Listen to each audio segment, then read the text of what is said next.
presión y ver cómo responde el animal. Reflejo extensor carporradial, ¿sí? Reflejo pupilar, ante la presencia de un haz de luz, la pupila se contrae, cuando se retira, se dilata un poquito la pupila y si ponemos al animal en la oscuridad, se dilata mucho, ¿sí? El reflejo perineal, con una pinza, se hace un estímulo de como de cosquilleo alrededor del ano y el ano empieza a contraerse. Todas estas son funciones que aparentemente son poco trascendentes mientras no forman parte de una evaluación clínica. Sabemos que al animal le hacemos alguna acción que iba a reaccionar, está bien, pero ya cuando esto se hace con propósitos clínicos, evidentemente se ve el tiempo de respuesta, la intensidad de la respuesta, y todo esto, pues, tendrá significancia para ustedes cuando estén justamente aquí en la clínica. Ahorita, pues simplemente tienen que ustedes que entender que son herramientas diagnósticas que pueden ser útiles, pero bueno, pues no es el momento ahorita. Ahorita simplemente ustedes concrétense a conocer que existen estas herramientas y ya en su momento, cuando estén en la clínica, ahora sí, precisamente ahí van a poder poner en práctica todo esto. Precisamente, fíjense, aquí hay algunos datos que nos hablan acerca de estos reflejos, ¿sí? Y aquí nos dice, por ejemplo, reflejo, ¿qué segmento medular es el que está involucrado? ¿Cuáles son, sí, los nervios y el método para explorar? Por ejemplo, aquí dice el reflejo y segmento medular. El reflejo es del reflejo del bíceps, el segmento medular es de C6 a C8, o sea, coxigias, perdón, cervicales, estoy diciendo, cervicales de C6 a C8, cervicales, ¿sí? El nervio músculo cutáneo, se coloca un dedo a nivel de los tendones del bíceps y del braquial y se golpea sobre el dedo. La respuesta es una ligera flexión del codo, ¿sí? Y así, esta información, por ejemplo, está contenida en esto, en el Manual de Prácticas de Perros, publicado por la Facultad de Veterinaria en el 2013 en la UNAM, y pues nos hace ver que existe toda una metodología para poder llevar a cabo esta valoración. Entonces, bueno, pues hay que tomarlo en cuenta. La valoración clínica de los reflejos permite comprobar la integridad o no integridad de las vías nerviosas y de sus centros nerviosos de control, ¿sí? Entonces, esto tiene importancia clínica evidente, ¿sí? Que nosotros lo podemos correlacionar, como les decía, cuando se está dentro de una clínica, ¿sí? Y además, finalmente, los reflejos constituyen una herramienta muy útil para lograr el diagnóstico de muchas enfermedades nerviosas y neuromusculares, ¿sí? Y para ello, pues existen evidentemente textos apropiados, ¿sí? En donde nos van a poder ayudar justamente primero a conocer, ¿sí? Cuáles pueden ser las manifestaciones clínicas de una alteración, cómo se correlacionan con lesiones nerviosas y después también, pues, cuál puede ser la solución o cuál puede ser, ¿sí? La técnica aplicada para que pueda haber precisamente, ¿sí? Una ayuda precisamente para los animales, que al final y al cabo esta será nuestra responsabilidad como clínicos, ¿sí? Hacer que se puedan curar las alteraciones de los animales o cuando menos atenuar sus incomodidades, no se diga sus dolores, ¿sí? Entonces esto es algo muy importante, pero repito, forma parte de cursos que ustedes tomarán posteriormente y probablemente ya hasta en una especialidad todo esto va a tener repercusiones importantes, ¿sí? Dice que posteriormente tendrán cursos clínicos complementarios para poner en práctica el conocimiento fisiológico de los reflejos. Ok, ahora pasemos a el siguiente nivel de integración de los reflejos y es los reflejos del encéfalo bajo. en donde está el control homeostático de las funciones vitales. Esto, de alguna manera, ¿sí? Y evidentemente sin haber tenido esta información, pero de alguna manera ya lo abordamos, sobre todo en el tema de homeostasis, y aquí lo conectamos muy bien. ¿Cómo es que las funciones vitales tan elementales como las vimos, lo que es la presión sanguínea, lo que es la respiración, lo que es el trabajo cardíaco, el control del peso corporal, etcétera, la temperatura corporal? ¿Cómo es que todas estas son acciones, ¿sí?, que se llevan a cabo de carácter involuntario, automático? Y si es esto, pues cae perfectamente en la definición de reflejo que hemos dado. Entonces, hablemos un poquito acerca de estas funciones, puesto que ya las abordamos y las ejemplificamos y hasta dijimos qué es lo que sucede si la temperatura está declinando, qué hace el cuerpo, etcétera, etcétera. Bueno, pues ahora ya nada más lo encuadramos en lo que es precisamente su nivel de integración, ¿sí? Y en este caso, hablamos acerca de los reflejos integrados en el céfalo bajo que permiten el control automático e involuntario de las funciones vitales, ¿sí? Son también llamados reflejos autónomos o viscerales, ¿sí? Y es aquí, insisto, donde encajan perfectamente bien en lo que ya vimos como mecanismos de homeostasis y que además, acuérdense, todo mecanismo de homeostasis al final es controlado y detenido por mecanismos de retroalimentación negativos. Les insisto en eso. En la homeostasis es característico el nivel de control ejercido por un mecanismo de retroalimentación negativo. Ya les dije, la retroalimentación positiva no forma parte de la homeostasis y perdón, a pesar de que algunos lo ponen como ejemplo también de un mecanismo de homeostasis, a pesar de que en algunos videos en las redes, en internet lo ponen, perdón, ya les he dicho, consulten ustedes fuentes, consulten libros, y ustedes se van a dar cuenta que dicen, no, es que el feedback positivo no, algunos no se atreven a decir que no forma parte de la homeostasis, pero hay quienes dicen que sí, pero ya les he comentado que en muchos textos se dice no puede ser parte de la homeostasis porque no está reingresando una función a un valor dentro de un rango. Aquí lo que se pretende es alcanzar un propósito, el parto, se pretende lograr un propósito, la ovulación, son eventos específicos biológicamente muy importantes, pero que no tienen que ver nada con un mecanismo de retroalimentación negativa y un mecanismo de control homeostático, ¿sí? Bueno, ok. Dicho esto, hablemos dónde van a estar controladas estas funciones. Si hablamos del encéfalo bajo, ¿sí?, el encéfalo bajo va a estar constituido precisamente por todas estas estructuras que están abajo del tálamo. Miren, de aquí hasta acá todas estas estructuras. Y aquí está lo que se llama el tronco encefálico o tronco cerebral, ¿sí? Y aquí, ¿cuáles son las estructuras que constituyen el tronco?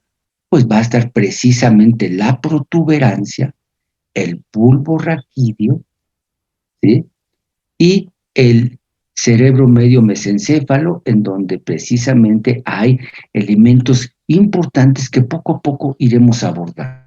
Y todo esto complementado precisamente con la presencia del cerebelo, ¿sí? En el bulbo raquídeo, aquí está, en el bulbo raquídeo, se controla de forma automática funciones corporales como la transmisión de impulsos de la médula al cerebro, como de aquí manda información hacia arriba, ¿sí?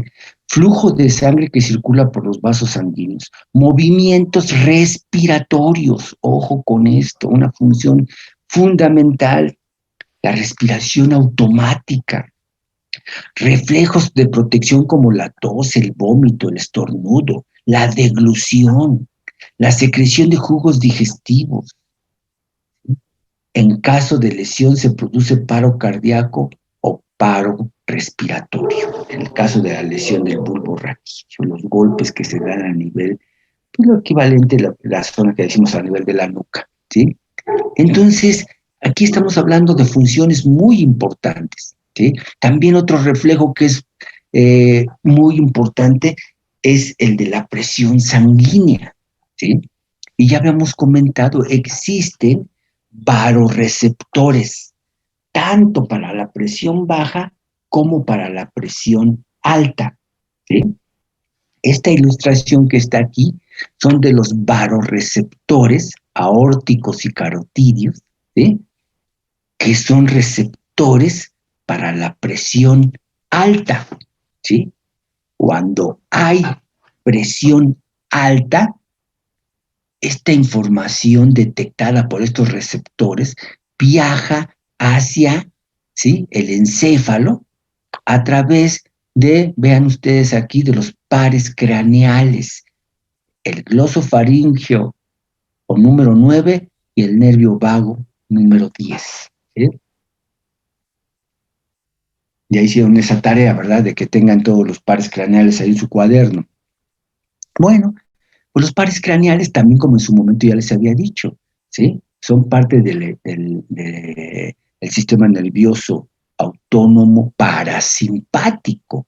Que acuérdense que es la red cráneo-sacro. Entonces aquí están estos pares craneales que llevan información tanto aferente como eferente. Vean ustedes aquí se ejemplifica también. El vago, ¿sí?, lleva información aferente, pero después lleva la información eferente, el mismo vago, ¿sí? Y ojo, entonces aquí este reflejo me indica que se activa cuando los varoreceptores, ¿sí?, captan alta presión. Cuando hay alta presión, algo hay que hacer para bajar la presión.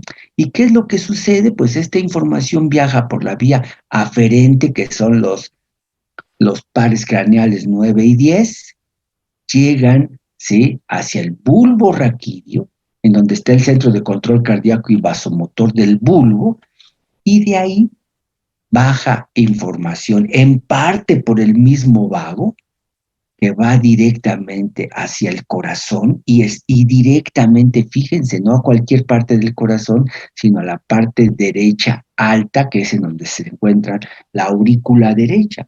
¿Qué hay en la aurícula derecha? El marcapasos cardíaco. Y el marcapasos, cuando recibe estimulación parasimpática, disminuye su actividad. Y con disminuir la actividad del corazón, va a latir con menos frecuencia y con menos fuerza. Y de esta manera baja un poquito la presión. Por otro lado, también del mismo bulbo raquídeo baja información hacia la médula y después de ahí hacia los nervios cardíacos, ¿sí?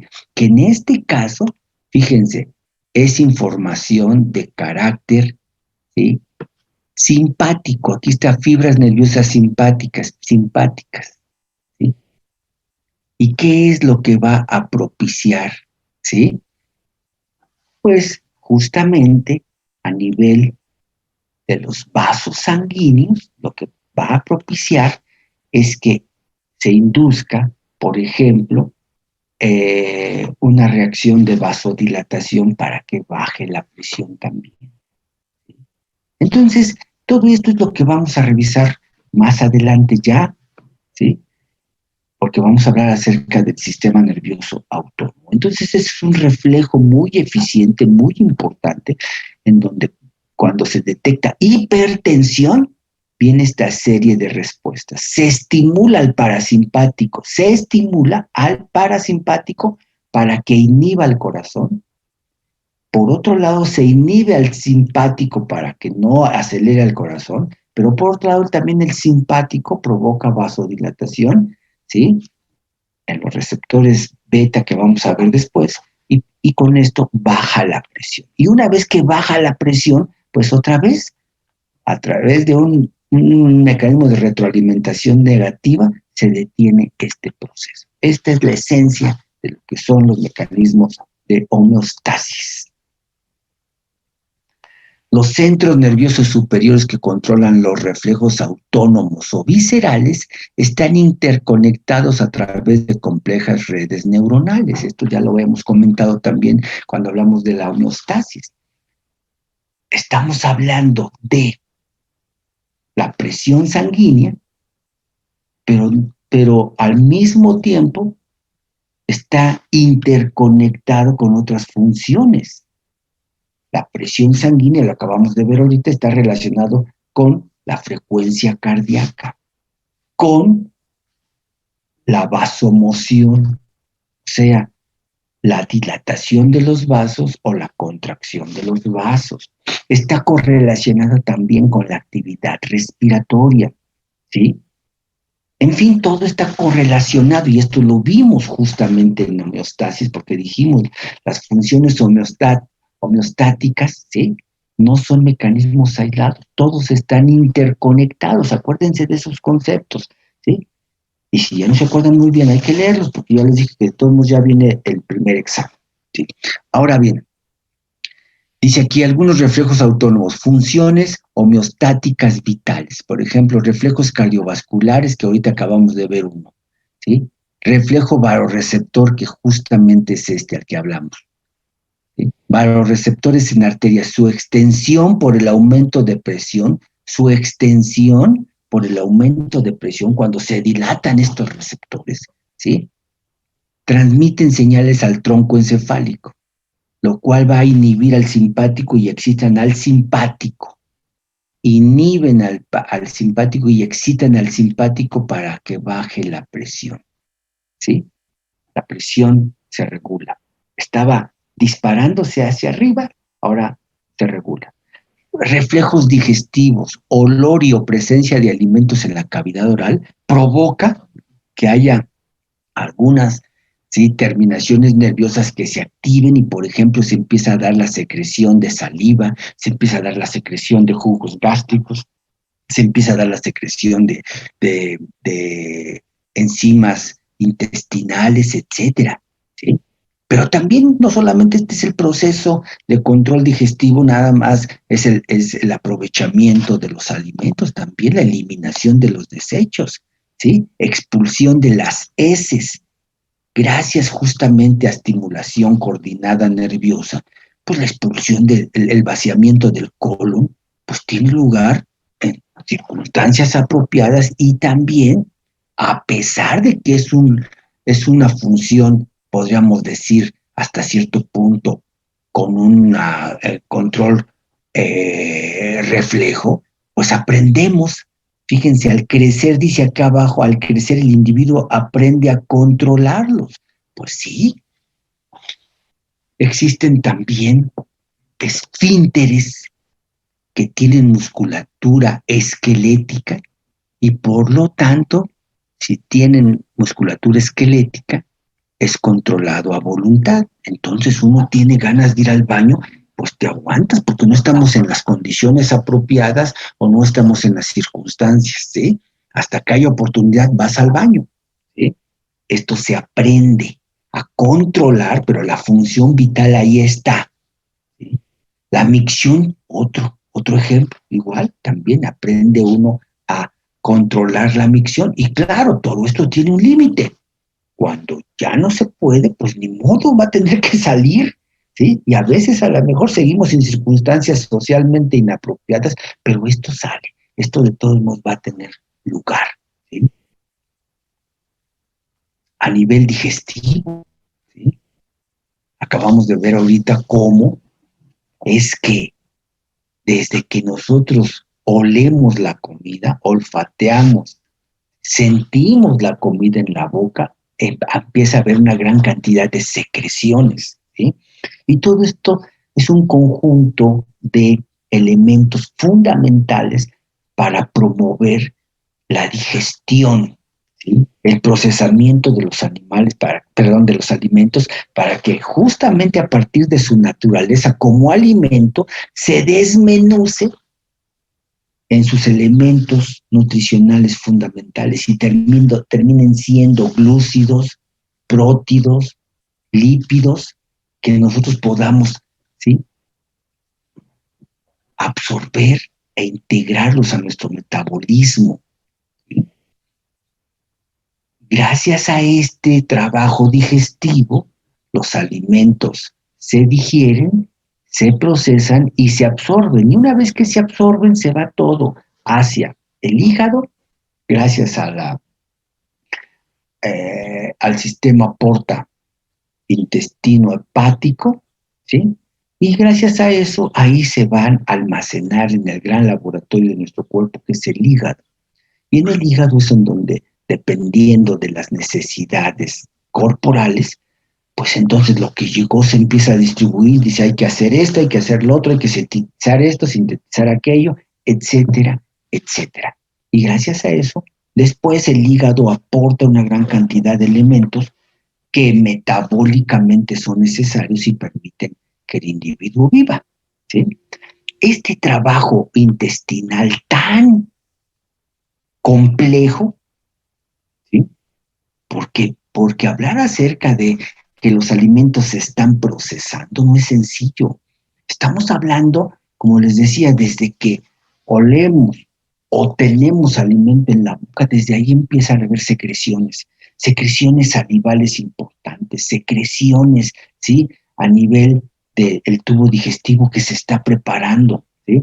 Y el tubo digestivo, y qué bueno que está esta animación aquí, el tubo digestivo no es un simple tubo que va a permitir el paso de los alimentos y lo que se absorbió y qué bueno. No, ¿sí? En realidad es muchísimo más complejo. Y es tan complejo el intestino que fíjense, se ha calculado que en el humano y en muchos otros animales superiores, solamente el intestino, ¿sí? O todo el tubo digestivo, mejor dicho, tiene 100 millones de neuronas.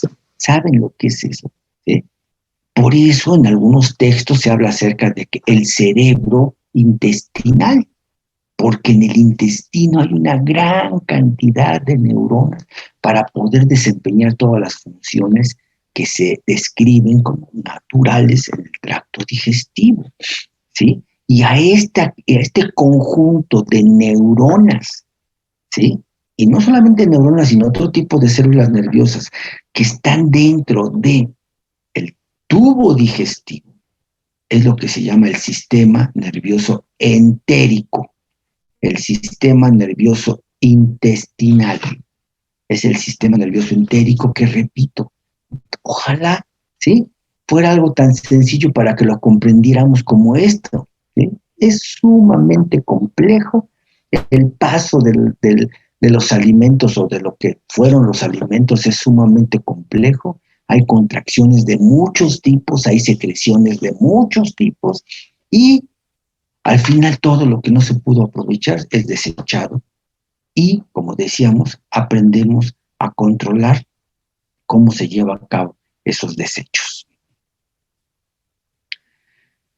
Entonces, sí, podemos decir que los reflejos del encéfalo bajo están controlando entonces, repito, las funciones vitales.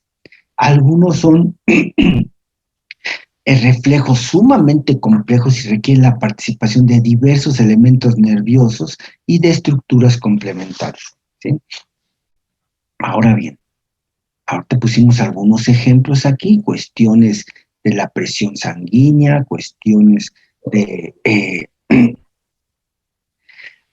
del trabajo cardíaco, cuestiones digestivas, eliminación de desechos, etcétera, ¿sí? Pero son otras funciones también, muchas otras funciones, ¿sí? En el encéfalo bajo está el control de las emociones, ¿sí?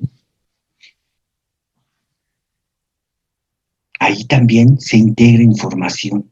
Y ojo con esto, fíjense lo que estamos, no pierdan de vista que estamos hablando de reflejos. Entonces ahí la pregunta será, ¿las emociones también son reflejas? Y la respuesta es que sí, sí son reflejas, pero que aprendemos y voluntariamente las podemos controlar o contener es otra cosa. Es lo mismo que estamos viendo aquí. El defecar, el orinar, es consecuencia de que se llenó el colon y de que se llenó la vejiga respectivamente. Y hay que vaciarla, ¿sí? Pero yo aprendo, por cuestiones sociales, aprendo a hacerlo en momentos y en sitios específicos. Bueno, pues es algo similar, ¿sí? Yo me enojo, ¿sí? Yo tengo episodios de ira, episodios al contrario, también episodios sumamente alegres, gritos de felicidad, etcétera. Sí, todo eso son reflejos que uno aprende a controlar, que uno aprende lamentablemente a veces a reprimir, pero todo eso ya es diferente, eso ya es parte de la voluntad. Yo no puedo permitirme cierta evidencia de ciertas emociones, entonces yo las reprimo, las controlo, ¿sí? Pero originalmente son reflejos. El equilibrio, ¿sí?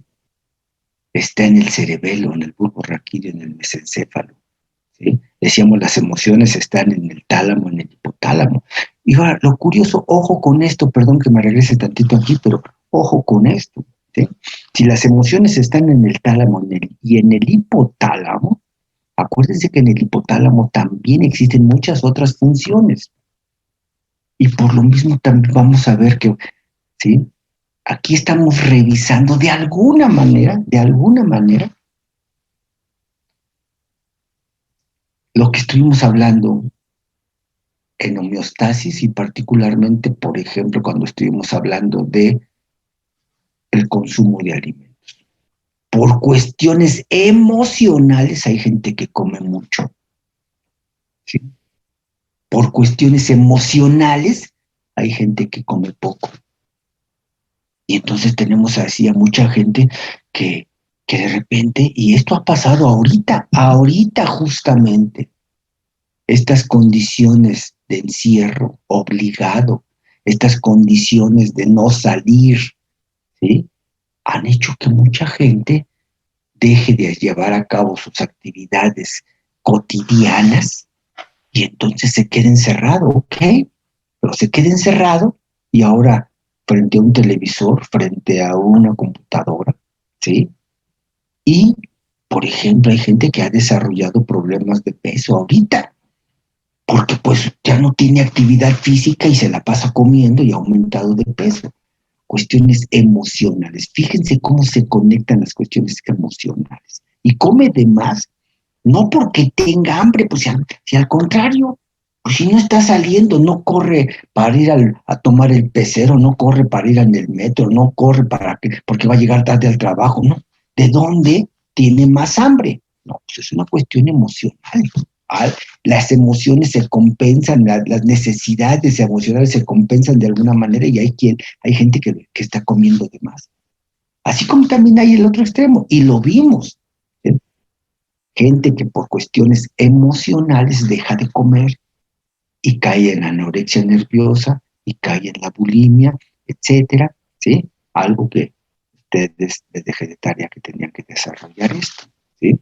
Entonces, ojo con esto y vamos a ver más adelante precisamente este tipo de situaciones en donde, repito, ¿sí? Por cuestiones emocionales hay alteraciones en el consumo de alimentos. Esto es algo muy común. Por cuestiones emocionales hay gente que toma decisiones que para el promedio de la demás gente son decisiones equivocadas, pero al fin y al cabo, ¿sí? Como les decía, qué más aberración que esta situación de que me están jeringando con que quieren que coma, ok, como, enfrente de todos como, y cuando no se den cuenta me salgo, me voy al baño y me provoco el vómito y vomito todo esto, ¿sí? Esto, perdón, a la luz de todo el mundo dice, es que está algo irracional. Es irracional, pero es real. Hay gente que lo hace, ¿sí? Entonces, ojo con esto. Decíamos, el equilibrio tiene su sustento y su integración en el cerebro, en el bulbo raquídeo, en el mesencéfalo. La presión sanguínea la acabamos de ver ahorita en el bulbo raquídeo y parte en la protuberancia. La respiración, bulbo raquídeo, protuberancia e hipotálamo. La alimentación, bulbo raquídeo, mesencéfalo, etcétera. ¿sí? Y decíamos, aquí están las emociones, ¿sí? Modulación de las emociones. El sentimiento de querer, amar, odiar, temer, etcétera, todo esto está justamente en el hipotálamo, ¿sí? Contrario a las ideas, desde la época de Galeno, en donde precisamente se atribuye a que las emociones están en el corazón. Y por eso siempre se hace alusión al corazón, pero el corazón, perdón, pero no tiene nada que ver con los sentimientos, nada. Al corazón ni le va ni le viene nada de eso. ¿Sí? ¿Por qué se relacionó? Pues porque alguien lo dijo, así como Descartes en su momento dijo también que los ojos, ¿sí? Eran el asiento del alma junto con la glándula pineal, pues porque alguien lo dijo así. Entonces la gente dice que a través de los ojos se puede ver el interior de la persona. ¿Sí? Ahora, esto finalmente tendrá pues cierta interpretación y cierto sustento, pero estrictamente, por ejemplo, lo del corazón no tiene nada que ver. Pero son expresiones que se han arrastrado de siglos, muchos siglos para acá y hasta la fecha. A pesar de que se sabe con certeza que en el corazón no existen las emociones, pues ya es algo que ya se quedó y dice, bueno, pues ¿cuál es el problema también con que así lo interpretemos? ¿Sí? La gente de buen corazón, la gente de mala entraña, de mal corazón, ¿sí? Esta persona tiene buenos sentimientos, tiene buen corazón, ¿sí? Entonces, ojo con esto, es una paradoja, pero tenemos que reconocer que se quiere con el hipotálamo, se ama con el hipotálamo, se odia con el hipotálamo, se tiene temor con el hipotálamo, no con el corazón. ¿Sí? Entonces, pues a la mejor expresión es como que te quiero con todas las fuerzas de mi corazón, pues son expresiones románticas, pero que no tienen ningún sustento. A lo mejor ustedes que ahora ya lo saben tendrían que decirle a su pareja que te quiero con todas las fuerzas del hipotálamo y habrá que explicarles por qué. ¿Sí? Pero el hecho es que eso es en la cuestión práctica. ¿Sí? A nivel del hipotálamo y de los tálamos, sí, también se integra toda esta información que es fundamental también para nuestras vidas. ¿Sí? Estos sentimientos son fundamentales para llevar a cabo una vida plena. ¿Sí? Y bueno, vamos a terminar el tema de los reflejos justamente hablando de los reflejos ahora del encéfalo alto. Acuérdense, por definición dijimos, un reflejo es una respuesta automática e involuntaria. Aquí la situación es que cuando hablamos de la voluntad y la conciencia, pues específicamente sabemos que la conciencia se encuentra teóricamente en algunas regiones de la corteza, pero como ya habíamos dicho el otro día, ¿sí? Precisamente los reflejos integrados en el céfalo alto incluyen funciones cerebrales sin mediación de la voluntad y la conciencia. La voluntad es la aptitud de decidir y ordenar la propia conducta. Así interpretamos la voluntad. Por eso decimos que cuando caminamos es con los músculos esqueléticos que son voluntarios. Pero ¿y qué pasa, por ejemplo, con los sonámbulos? ¿Sí?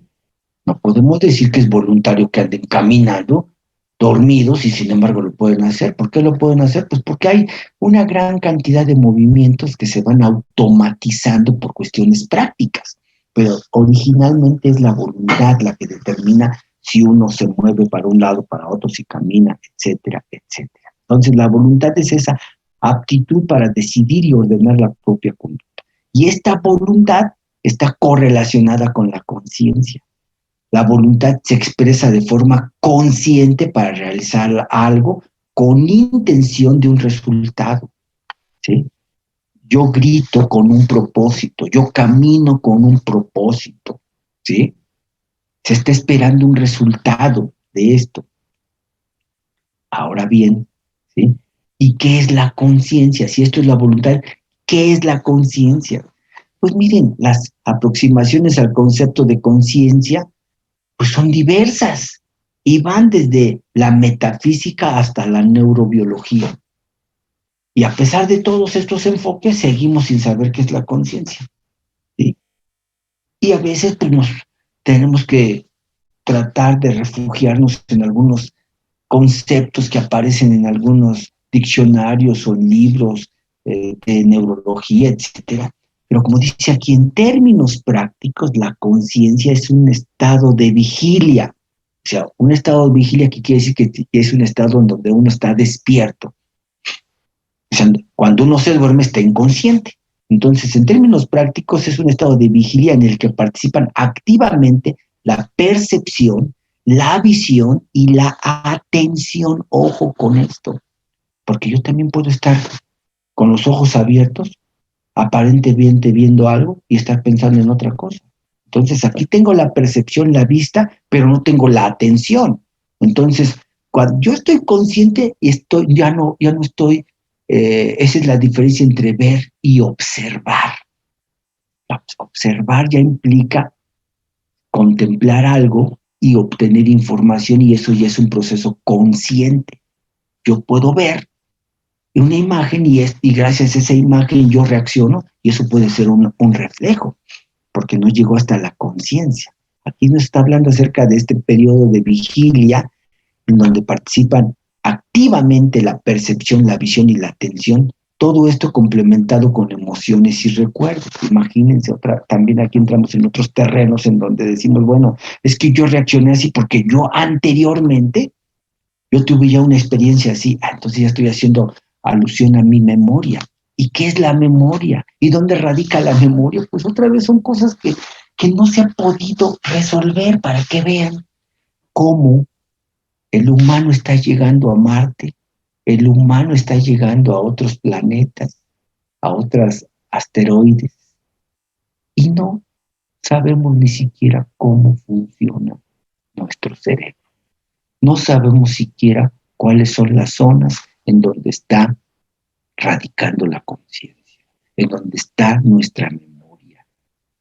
Y además hay diferentes tipos de memoria, lo vamos a aprender, ¿sí? Entonces son cosas que, repito, hacia el exterior el humano ha progresado muchísimo, muchísimo, pero seguimos sin comprender una gran cantidad de acciones fundamentales, así como también áreas físicas, sobre todo nuestro sistema nervioso, que no tenemos ni idea de cómo funciona. Este es, como les dije al principio del curso, este es el reto de este siglo. El siglo XXI es el reto de tratar de comprender por fin cómo funciona el sistema nervioso, ¿sí? Y ahí se va avanzando, pero hay todavía muchas incógnitas y muchos planteamientos, ¿sí? Ahora decíamos, ok, si esto es más o menos una idea general de lo que es la conciencia, ok, si nos convence está bien, porque también puede ser que diga, pues no, a mí no me convence del todo, pues sí, porque es algo tan abstracto. Pero ok, ya digo, pues más o menos sí me convence. Esto puede ser la conciencia. Ok, ahora, ¿y dónde radica la conciencia? Ah, sepa, ¿sí? No se tiene la certeza, pero seguramente es el resultado de la interacción de diferentes centros integradores de percepción comunicados por complejas redes neuronales. Eso sí es cierto, ¿sí? ¿En dónde se lleva a cabo? ¿Quién sabe? ¿En qué partes específicas de la corteza? ¿Quién sabe? Pero de que está en la corteza, seguro. Eso sí es seguro, ¿sí? Entonces, estos son elementos que tendremos que ir dilucidando conforme vaya avanzando, ¿sí? La neurobiología. Ahora bien, Los reflejos integrados del encéfalo alto implican funciones cerebrales sin mediación de la conciencia. Las funciones cerebrales básicas se clasifican en cognitivas, todo aquello relacionado con el aprendizaje, atención, aprendizaje, pensamiento, memoria, lenguaje. Funciones afectivas, emociones, sentimientos, motivaciones. Aquí ya no son las emociones elementales de que me siento enamorado, no, son emociones superiores, sentimientos, motivaciones. Yo quiero convertirme en un gran clínico veterinario, yo quiero convertirme en esto. Estamos hablando de emociones también, pero aspiracionales, situaciones superiores en donde yo lo que necesito, yo quisiera alcanzar esto y me voy a proponer lograrlo, etcétera, etcétera. Seguimos hablando de emociones, pero con propósitos ya fundamentados, ¿sí? Y funciones también conativas o psicomotrices, equilibrio, coordinación, marcha, desplazamiento veloz, etcétera, ¿sí? Todo esto está en el encéfalo alto, ¿sí? Todo esto, pero algunas de estas cosas tienen el carácter reflejo. Por ejemplo, dice, algunas de estas funciones tienen carácter reflejo, puesto que son inconscientes o involuntarias. Todo lo que está aquí es parte del encéfalo alto. Pero cuando yo digo atención y aprendizaje, perdón esto, ¿sí? Pueden ser una función superior que no sea de carácter reflejo. Pero yo puedo hacer alusión a las acciones reflejas para promover mi aprendizaje, para promover el apropiamiento de conocimientos, etcétera, ¿sí? Y entonces aquí, de estas funciones cerebrales básicas, de estas funciones, algunas son de carácter reflejo. Por ejemplo, la memoria implícita, ¿sí? Ojo con esto, la memoria implícita, ¿sí? En primer lugar, sabemos que en una parte de nuestra corteza vamos almacenando información, ¿sí?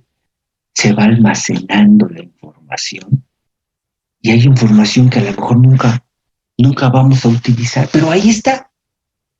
Y hay información que la utilizamos constantemente, ¿sí? Pero entonces eso quiere decir que esta es la memoria, pero existe la memoria explícita y la memoria implícita.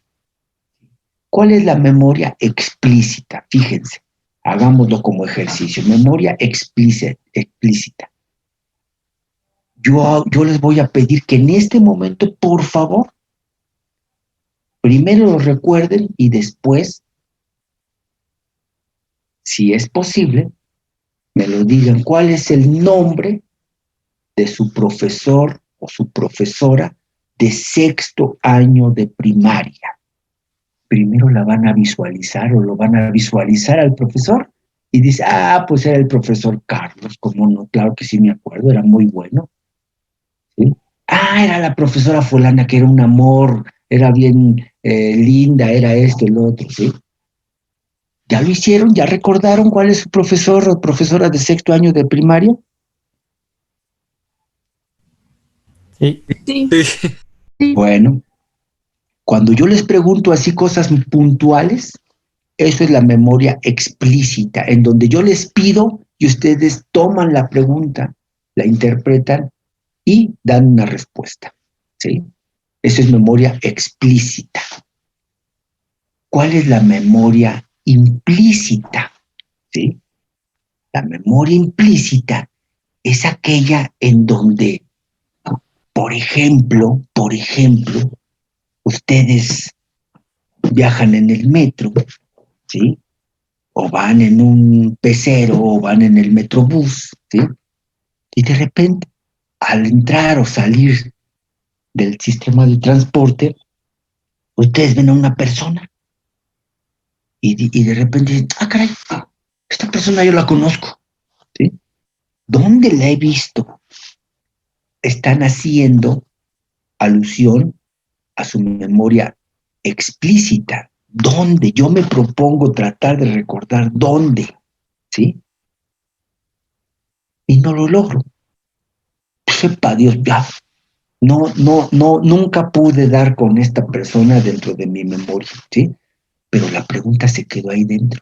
Y ustedes ya entraron al metro, al metrobús, en el pecero, ya entraron, ya van a medio camino, y de repente dicen, ya me acordé, ¿sí? Esta persona es así, asado, yo la vi acá, o esta persona, claro que sí, pues era mi compañero de la secundaria, ¿sí? Estoy seguro que es esto, ¿sí? La memoria implícita, la memoria que queda, que está ahí presente y que no vamos a poder hacer uso de ella de manera voluntaria, directa, sino a veces nos planteamos estos cuestionamientos y yo me quedé pensando tanto en esto que al final obtuve una respuesta. Si ustedes quieren, no de manera inmediata, pero obtuve una respuesta, ¿sí? Eso es parte de la memoria implícita. Profe, ¿Perdón? una pregunta. ¿Tendrá que ver Sí. algo esto con los sueños o no tiene nada que ver? Bueno, es probable.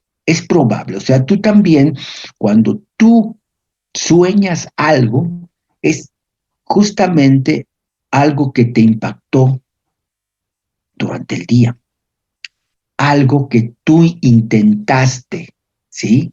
Ahorita que yo les estoy diciendo de que si se acuerdan del sexto año de la primaria, recuerdan, y estoy seguro que no recordaron nada más al profesor. Estoy seguro que recordaron, aunque ustedes no se lo hubiesen propuesto, porque yo les estaba preguntando por el nombre de su profesor o profesora, y estoy seguro que no solamente se acordaron del profesor, sino del entorno del profesor, y entonces seguramente lo recordaron en el salón.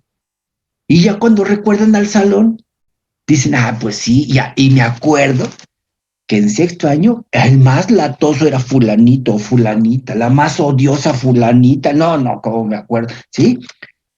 Llega información. Y si ustedes siguen pensando en esto, es probable que en la noche ustedes puedan tener alguna asociación con esto. Los sueños son parte de estas motivaciones, de esas cuestiones emocionales que uno tiene eh, conscientemente ciertos recuerdos, ciertas vivencias o ciertas preocupaciones o ciertas motivaciones que cuando uno se va a descansar y se desconecta, de todo no sigue habiendo ahí información que está circulando. Y esto es lo que pasó. Aquí, en la memoria implícita, yo me hice una pregunta y de manera voluntaria, ¿sí? Nunca encontré la respuesta, pero la información estuvo circulando ahí en los circuitos neuronales y de repente ¡pum!, encontró la salida y dije, ah, fue cuando ya me acordé de esto, ¿sí? Y a veces, si ustedes se dan cuenta, también, así como de repente surge la respuesta, a veces uno vuelve a recordar y dice, no puede ser, no me puedo acordar de esta persona, ¿cómo se llamaba? Sí, casi lo puedo decir que lo puedo estar viendo. Eso también es algo de la memoria, o sea, que ustedes digan, yo estoy seguro cuando ustedes se acordaron de su profesor o profesora, se acordaron no de su nombre nada más, sino de su persona, de su aspecto. Era una persona impecablemente limpia, que siempre llegaba muy bien aseado. Viceversa, no, era buen profesor, pero como era canijo, era medio cochinón, la verdad, ¿eh? Siempre llegaba así asado, siempre llegaba con el mismo saco, o llegaba con el saco, pero cuando no estaba, estaba sucio de esto, o sea, uno empieza a recordar cosas que no se propuso. Yo nomás les dije, díganme cómo se llamaba su profesor, y de ahí se desencadena toda una serie de información que está alrededor, ¿sí? Entonces sí, respondiendo a tu pregunta, sí puede ser que después de esta situación, de esta exploración, ustedes terminen teniendo tantos recuerdos que a lo mejor este día sueñan con algo así, y puede ser.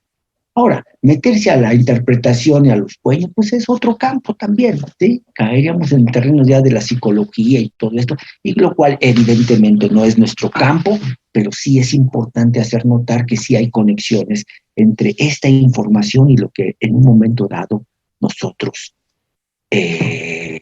soñamos, ¿sí?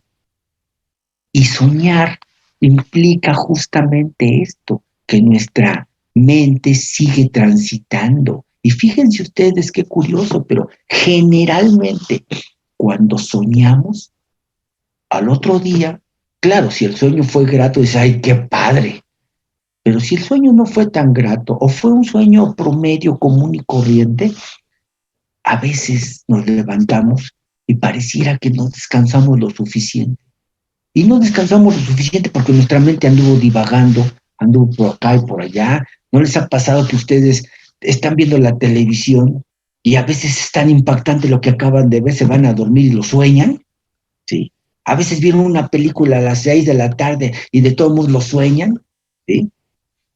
Porque nuestra mente sigue divagando. Y ojo con esto, el sueño profundo, cuando uno sueña, cuando uno duerme profundamente, no sueña, porque está uno verdaderamente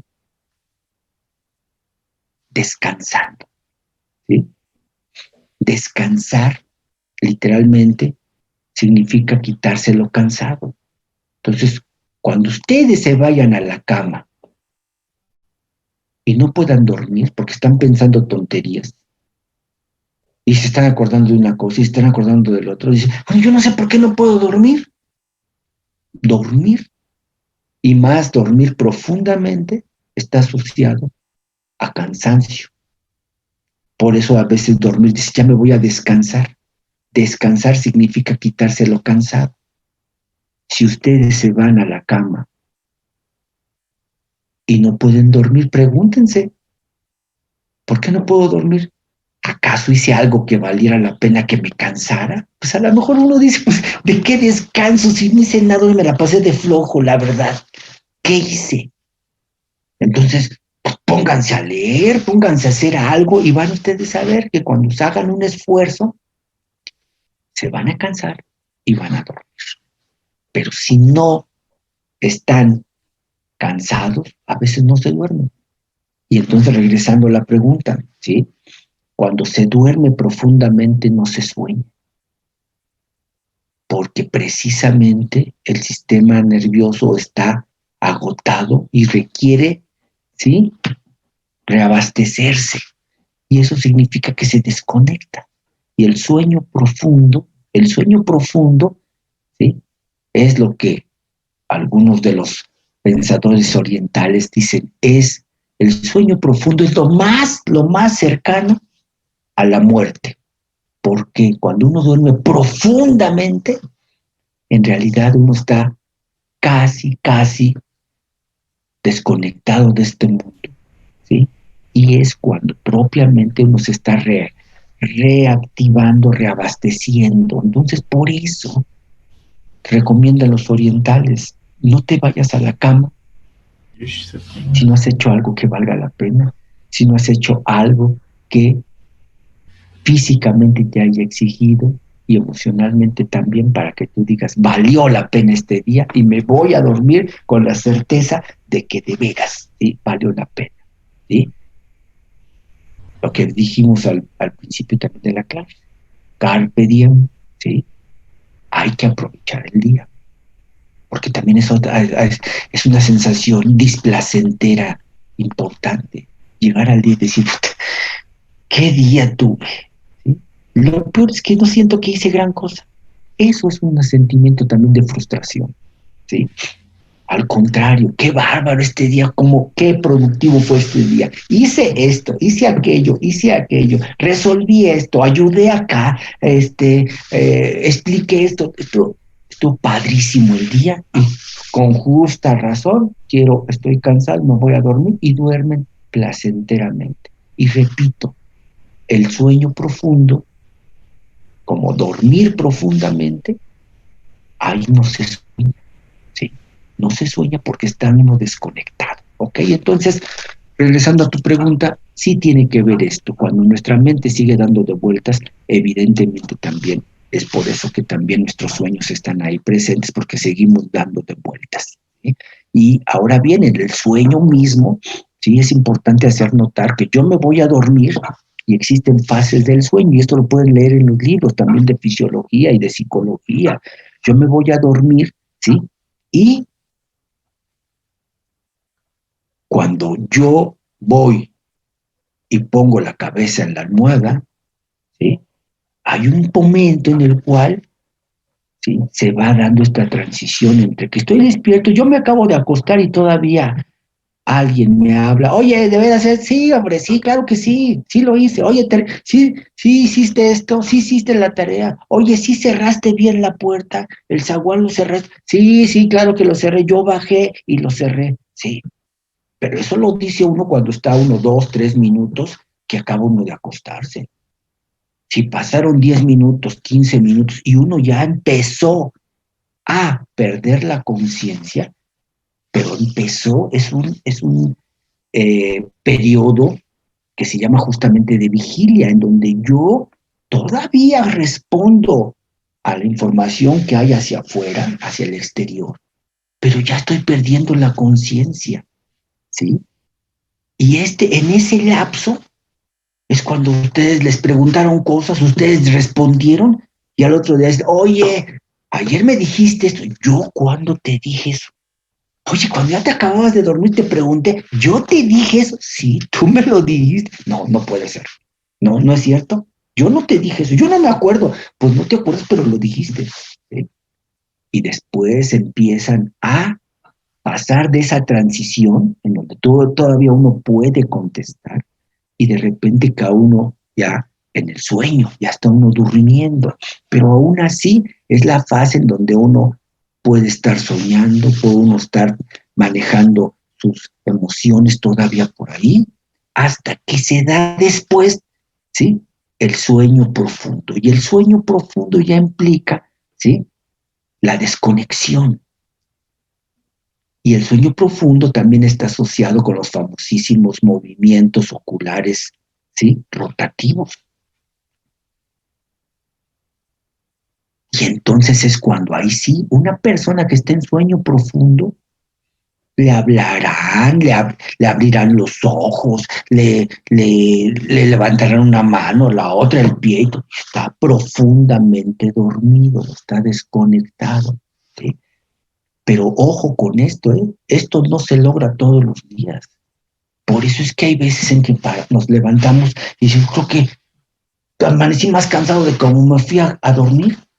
Y esto pasa cuando tiene uno preocupaciones, cuando tiene uno cuestiones pendientes que uno no ha resuelto, etcétera. Pero entonces ahí existen fases del sueño. Y hay fases del sueño, insisto, en cuanto uno se está despertando o cuando uno se está durmiendo, ¿sí?, en donde está la frontera entre si estoy despierto o estoy durmiendo, estoy consciente o estoy inconsciente, o estoy subconsciente, ¿sí? Y ahí es en donde hay cosas en las cuales uno no entiende, pero tienen lugar, ¿sí? Rápidamente les digo, por ejemplo, seguramente ustedes conocen a Salvador Dalí, un pintor excéntrico que hacía alusión a sentimientos, a preocupaciones, a emociones, ¿sí?, muy básicas, ¿sí?, pero que además tiene una imaginación desbordante. Uno ve de repente sus famosos relojes que se están como deshaciendo, ve uno los animales deformes y ve uno unas cosas, ¿sí?, totalmente surrealistas, ¿sí? Y cuando él le preguntaban de dónde sacaba esta imaginación, de dónde sacaba esta forma de interpretar la realidad o esta forma de explorar sus emociones, ¿de dónde sacaba? Dice, miren, yo he aprendido a que en la vigilia yo hago estas cosas, porque yo conscientemente no me puedo imaginar esto, pero cuando estoy en la vigilia sí lo hago. Dice, entonces, dice, la verdad es que yo duermo muy poco, es como Leonardo da Vinci, que él dormía, ¿sí?,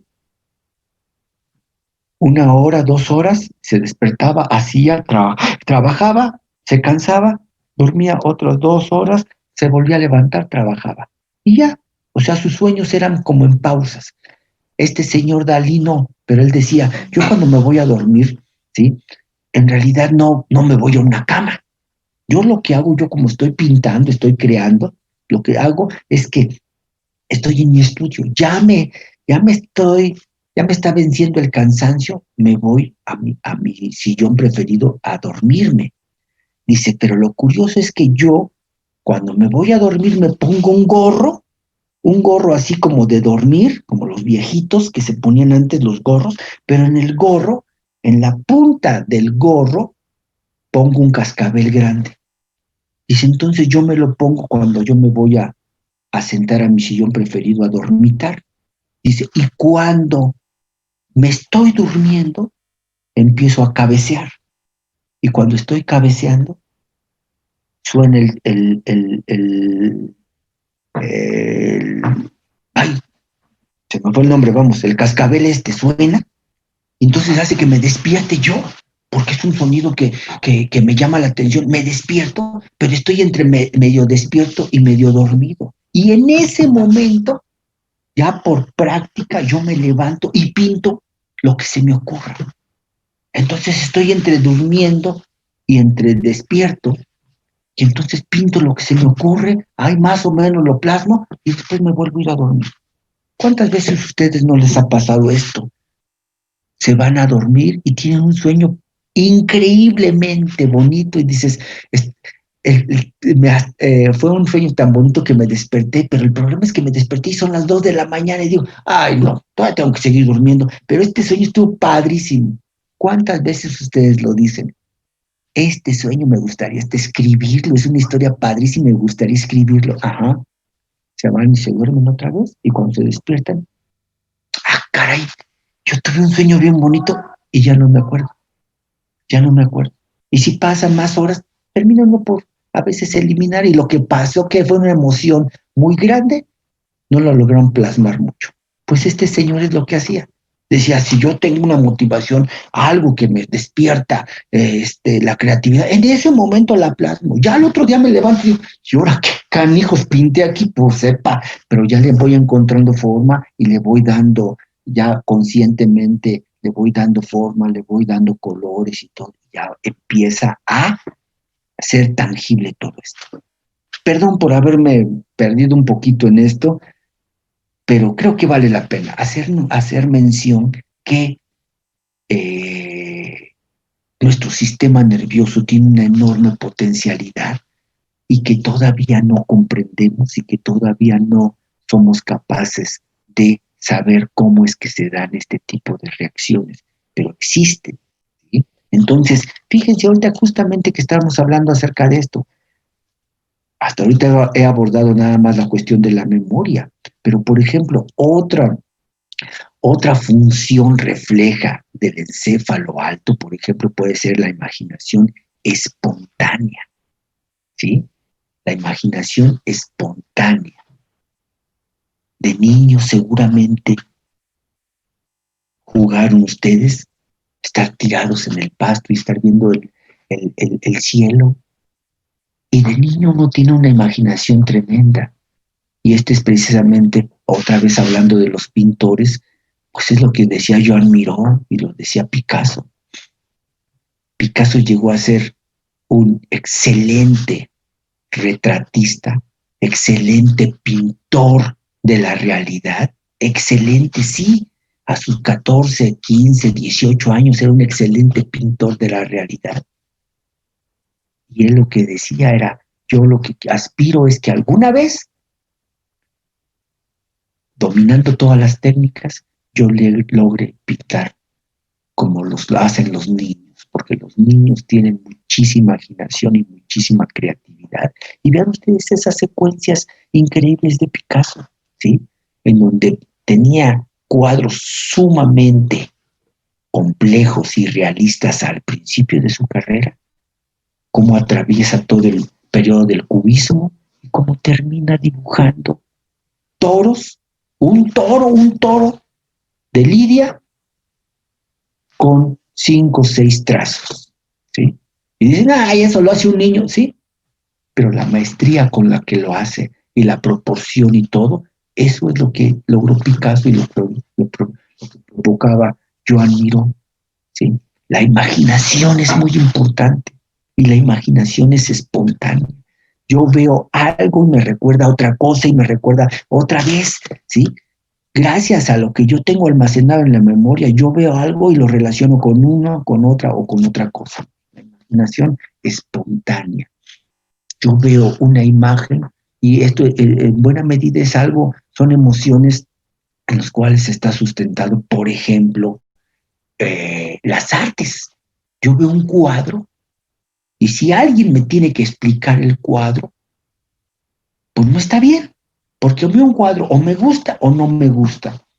Y me gusta porque esa emoción me la despierta, o no me gusta por más que me digan, oye, no puede ser que no te guste este cuadro, ve la perfección, ve el trazo, pues sí, pero a mí no me gusta. Y esto es válido. Y viceversa, veo una otra cosa y dices, oye, ya viste, a mí me encantó eso. ¿Por qué te encantó? No sé, pero mira, yo siento que tienes, pues está bien que te encanta, a mí no me gusta. Claro, son perspectivas, son situaciones, porque son emociones que uno, ¿sí?, va a desarrollar con base en lo que uno está viendo, con base en lo que uno está escuchando, con base en lo que uno está observando, ¿sí? Y así por eso yo estoy en una obra de teatro y puedo, de acuerdo a lo que están presentando los actores ahí en un escenario, si me remueve mis emociones, yo puedo estar viendo la obra de teatro y estar llorando. Pero, pues, ¿y tú por qué lloras? ¿O porque a mí me está removiendo todo eso que está ahí? No quiere decir que yo lo viví así, pero me hace alusión a algunas cosas que están en mí y que me remueven y que me emocionan. Estar en un concierto y estar llorando de emoción, ¿sí? Estar celebrando también la emoción, de emoción, gritar, sacar ciertas emociones, ¿sí?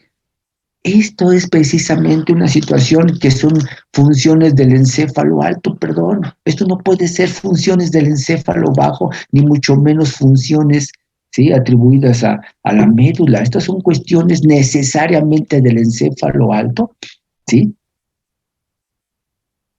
porque precisamente involucran la participación de una gran cantidad de eventos, ¿sí?, pero que yo los llevo más allá. Son las emociones que radican o están integradas en el encéfalo bajo, pero en donde yo ya se afloran y entonces le doy una salida y le doy una creatividad y le doy una interpretación, y eso ya es una cuestión también, ¿sí?, que en un momento dado puede ser, si es espontáneo, es un reflejo. Y si ya no es espontáneo es porque caí en el concepto de la conciencia, ¿sí?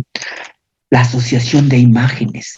Yo veo en el cine una imagen, y a ustedes también, y a ustedes les gusta el cine de terror, por ejemplo. Pues sí, sí, o el cine de suspenso.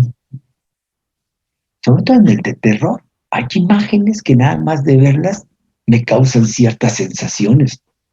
Hay imágenes que a mí me dan ganas de vomitar. Hay imágenes que me dan, que me remueven el estómago y digo, qué bárbaro, esto es nauseabundo, ¿sí? Y lo estoy viendo en una imagen, ni siquiera, es más, también hay veces en las cuales yo nada más de ver una imagen me recuerda y me desencadena ciertas reacciones, por ejemplo, como casi puedo oler eso. Sí, mira, esta imagen me recuerda cuando yo de niño visitaba a mi abuela y casi puedo ver esto. Es como cuando ustedes, no sé si tuvieron toda la oportunidad de ver una película excelente mexicana que se llama Como agua para el chocolate, o si leyeron el libro Como agua para el chocolate, háganlo. ¿Sí? Un libro excelente de una autora que se llama Laura Esquivel. Y uno ve en la película cuando se lleva a cabo esto y dice uno, es que qué bárbaro, yo casi puedo oler lo que están guisando ahí, ¿sí? Asociación de imágenes, asociación de información, ¿sí? Yo no necesito otra cosa más que ver una imagen muy bien recreada y de ahí mismo, de manera refleja, me recuerda olores, me recuerda sabores, me recuerda personas. Pues, ¿qué estoy haciendo? Es algo que yo estoy viendo en el cine y sin embargo ya estoy apropiándome de esto y repito, yo casi puedo decir que estoy oliendo lo que están guisando, yo casi estoy olfateando lo que está viéndose en una mañana soleada, pero con llena de árboles y los árboles que huelen a pino, huelen a esto, yo lo puedo percibir, asociación de imágenes, ¿sí? Y también llegar a lo que se llaman los famosos reflejos condicionados de Pablo, ¿sí? Y que es otro ejemplo, justamente esto de reflejo del encéfalo alto, pero que sigue siendo reflejo porque no está implicada la voluntad, no está implicada la conciencia, ¿sí? Y así vemos justamente esto, ¿sí? Ya les decía, Iván Petrovich Pavlov, que vivió en estos años, curiosamente pasó a la historia como el señor, el ruso de los perros, decían, ahí está el ruso de sus perros que con su campanita, ay, qué cosas tan interesantes. No, perdón, este señor era un auténtico fisiólogo, ¿sí? Y este señor hizo una gran cantidad de aportaciones a la fisiología digestiva, ¿sí? Que bueno, pues se hizo famoso por este experimento. Bueno, pues está bien, a la gente le llamó la atención y se le queda en la memoria eso, pero no fue lo único ni lo más importante. Este señor hizo muchas otras cosas, ¿sí? Y por ejemplo, entonces, ¿en qué consiste precisamente el famoso reflejo condicionado de Pablo? Bueno, este señor descubrió dentro de tantos experimentos que hizo, ¿sí? Que cuando acercaba comida a un animal, el animal, nada más de ver la comida o de olfatear la comida, automáticamente empezaba a salivar, ¿sí? Entonces esto ya después lo integró y vio que esto era un estímulo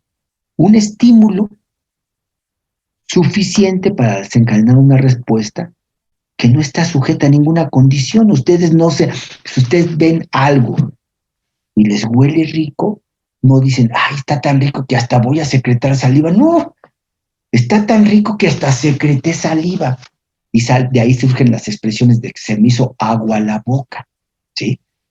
A lo mejor, literalmente tendríamos que decir, huele tan rico que hasta se me hizo agua la saliva. Probablemente fuera la manera correcta, pero no, como son expresiones culturales, está bien dicho, se me hizo agua la boca, ¿sí? Ok, entonces aquí está el estímulo, la comida, y el animal responde, se le hizo agua a la saliva, se le hizo agua a la boca, secretó saliva, ¿sí? Ok, cada vez este señor observó que cada vez que le daba alimento al perro, secretaba saliva. Muy bien. Después, ¿sí? Observó que si antes de darle de comer hacía sonar un objeto, como en este caso una campana o un diapasón, los que saben de música, esperemos que sean muchos de ustedes, ¿sí? Si tocan algún instrumento, si saben de música, saben lo que son los diapasones, ¿sí? Pero el hecho es que se, se hacía sonar un objeto, o una campana, un diapasón, se hacía sonar, y obviamente pues el animal no tenía ninguna respuesta, pues sepa. ¿Sí? En última instancia, a lo mejor sonaba la campana y a lo mejor diría, pues creo que ya viene la basura. Yo creo, ¿no? Pues ya está sonando la campana, ya debe venir la basura. Pero a nivel de las secreciones digestivas no pasaba nada. Pero observó que si sonaba la campana o el diapasón al mismo tiempo que le presentaba la comida, pero tendría que ser al mismo tiempo, no antes ni tampoco después, sino al mismo tiempo, el animal, ¿sí? Asociaba la comida, que es el estímulo incondicionado, asociaba la comida también con un sonido. Entonces, si de manera repetitiva se le daba de comer al perro y al mismo tiempo se hacía sonar la campana o el diapasón, al mismo tiempo, con el paso precisamente del tiempo, de haber hecho esto una, dos, tres, varias veces todo esto, ¿sí? Llegó un momento en el cual si ya nada más sonábamos la campana o el diapasón, aunque ya no le diéramos comida, el animal secretaba saliva. Y ahí dicen, ahí está, justamente se ha establecido una conexión sináptica entre lo que es recibir alimento y entre lo que es escuchar un sonido. Ambas es información, ¿sí?, que viene del exterior, que viaja de manera aferente hacia una región del encéfalo, ¿sí?, o a una región del sistema nervioso central, y ahí, en este viaje de la información aferente de la comida, información aferente de escuchar el sonido, en este viaje que va hacia el sistema nervioso central, se establecen comunicaciones neuronales y en donde el animal ahora asocia sonido con comida. Y esto es el condicionamiento clásico. Este es el condicionamiento clásico, en donde nosotros podemos asociar eventos que acontecen en el ambiente y podemos tener una respuesta que, si la sabemos manejar, puede ser favorable, ¿sí?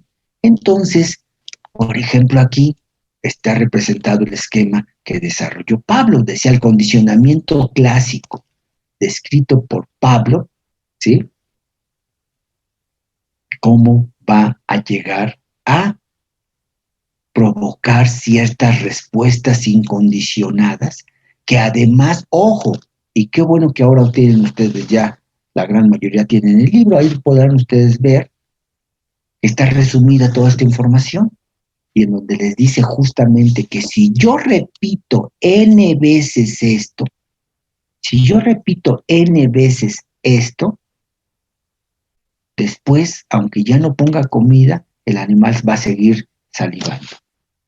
Y está bien, pero ojo, para que esto pueda permanecer en el animal, yo sueno la campana o el diapasón y saliva. Sueno la campana o el diapasón y saliva. Pero para que esto lo conserve el animal, de cuando en cuando tengo que volver a aplicar el mismo estímulo original, dar alimento y sonar el diapasón o la campana, y entonces estoy reforzando esta acción, ¿sí? Si yo después nada más hago sonar la campana o el diapasón y ya no le vuelvo a proporcionar alimento, con el paso del tiempo, así como se estableció una conexión sináptica que funcionara entre estas vías, ya después, así como se estableció, pues deja de estimularse esta sinapsis, entonces se vuelve a olvidar, y entonces el animal ya después, aunque suene en el diapasón o la campana, ya no secreta saliva. Hay que estarla reforzando periódicamente. Y entonces esto, por eso dice que hay que estar reforzando todo esto, ¿sí? Si no se refuerza, se extingue. Una vez que ya se adquirió, si no se refuerza, se extingue, ¿sí? Ahora bien, también esto puede sofisticarse. Y yo pongo sonido de campana con alimento y hay salivación. Pero ¿qué tal si pongo campanas diferentes, de tamaños diferentes y por lo tanto de sonidos diferentes? Y el sonido de la campana lo voy a asociar con diferente tipo de alimento. Y cuando yo suene una campana aguda, va a ser carne. Cuando yo suene una campana menos aguda, va a ser son croquetas. Y ahora va a ser, sí, entonces el animal también aprende a discriminar. Primero generaliza y dice, si cada vez que suena una campana, llega alimento. ¿Qué alimento? El que sea. Pero si yo sigo estimulando esto y haciendo estímulos sofisticados, el animal va a aprender también a discriminar. Y el animal va a saber que cuando suena la campana X, va a ser un tipo de alimento. Y cuando suena otra, va a ser otro tipo de alimento. Y la respuesta va a seguir siendo la salivación, pero él también ya empieza a manejar otra información aquí. Y todo esto, insisto, es involuntario y por lo tanto sigue siendo de carácter reflejo. Ahora ustedes dirán, no, pues está muy padre esto, ¿sí? Qué bueno que el señor Pablo describió esto, está muy bien. ¿Y eso para qué canijos me sirve? ¿Eso para qué me sirve? ¿Sí? Perdón, aquí me regresé tantito al chat y Areli me dice, ¿esta memoria implícita funciona de la misma forma en los animales? ¿Sí? Ojo con esto, ¿sí? Para dar respuesta nada más, y ahorita me regreso a lo que estábamos viendo, en teoría sí funciona así, en teoría. Y aquí es en donde caemos en las discusiones que por el momento no tienen respuesta cabal, ¿sí? El hecho de que nosotros estemos hablando de funciones del encéfalo alto que hacen alusión a memoria, que hacen alusión a imaginación espontánea, que hacen esto, que hacen aquello, ¿sí? Son funciones del encéfalo alto, y el encéfalo alto, ya hemos hablado varias ocasiones, está representado por la corteza cerebral, y ahí es en donde empiezan las discusiones, ¿sí? Entre los evolucionistas y la gente, otra vez, la gente de buen corazón. La gente de buen corazón, las de la bioética, me dicen, si el humano puede hacer esto, ¿por qué el perro no? ¿Por qué una rata no? ¿Y por qué una cucaracha no? Dice, bueno, perdón, o sea, también tiene que haber un hilo de la evolución. Y ya hemos comentado, perdón, pero el encéfalo alto y la corteza cerebral proporcionalmente es muchísima más evidente, más compleja y más prominente en el humano que en cualquiera de los demás animales, ¿sí? Ahora, no se reduce esto a tener o no tener corteza cerebral. El problema es que hay muchos animales que tienen una corteza menos desarrollada, otros un poquito más desarrollada, otros un poquito más, pero definitivamente la del humano es una cosa sustancialmente diferente y proporcionalmente muy grande en comparación con muchos animales, perdón. Y aquí es en donde empiezan las discusiones. Porque tengo una corteza cerebral pequeñita, ya no va a tener estas funciones, pues eso es difícil de asegurarlo y también difícil de comprobarlo. Para no meterme en problemas, yo digo que simplemente con que tengan corteza cerebral, todos los animales tienen las mismas funciones y ahí empiezan las discusiones, ¿sí? Porque si entonces tienen las mismas funciones, ¿por qué el perro no habla? ¿Por qué el perro no experimenta esto? ¿Por qué no? Y ahí empiezan las discusiones. Pero repito, ¿sí? Se supone que estos mecanismos en su expresión básica, pues deben de compartirse también hasta cierto punto con los animales. Y perdón otra vez aquí, no es lo mismo un perro que un cerdo, que un conejo, que una rata, que un ratón, etcétera.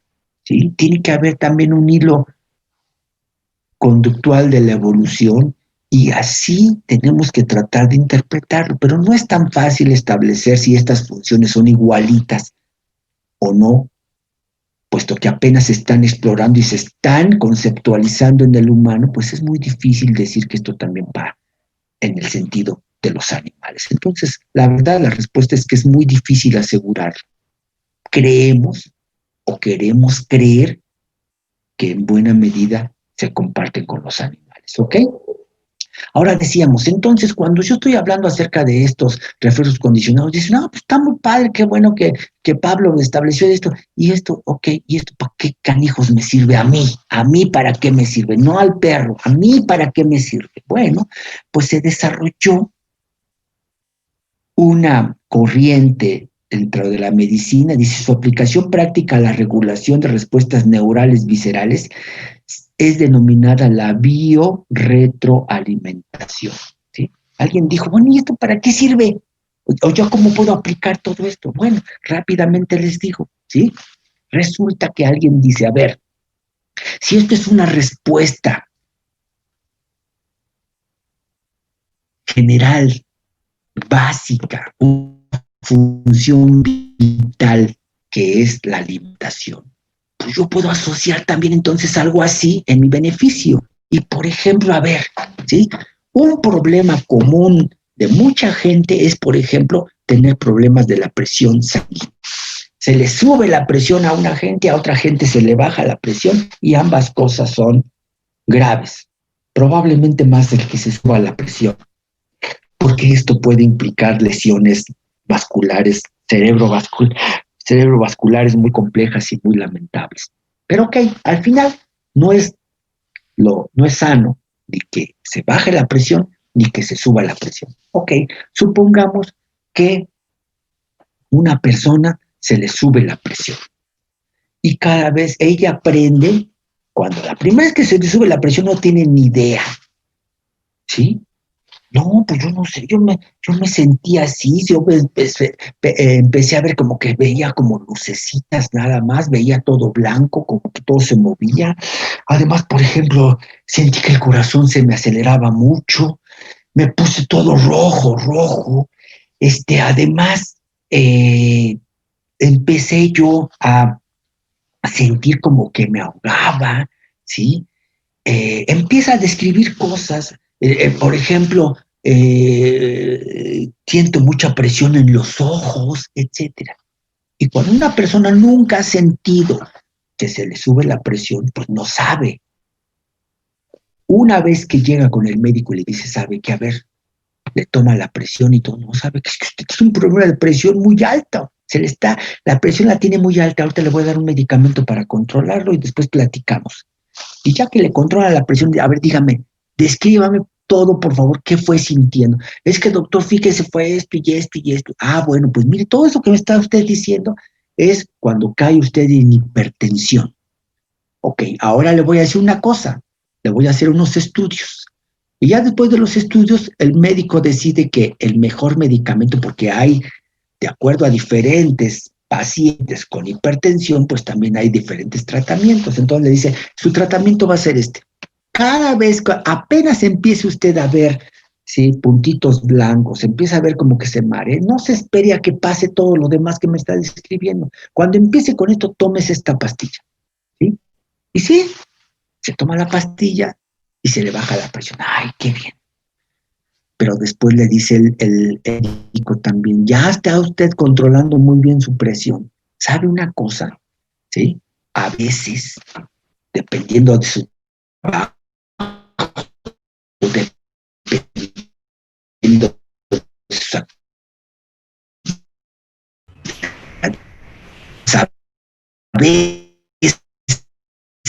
veces no es tan sencillo.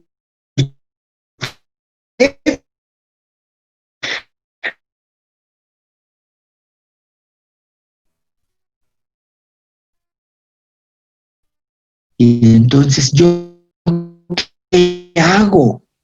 Ah, bueno, le dice vamos a practicar la bio. Si usted está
Hola, perdón, ¿sí me escuchan? Sí, profe, ya se Sí. Sí, escucha. doctor. ¿Sí, ya me escuchan? Sí. Hola, discúlpenme, no sé qué está pasando. De repente me apareció que la señal de internet estaba fallando y de repente, ¡pum!, me desconectó. Pero entonces espérenme tantito, por favor, ¿sí?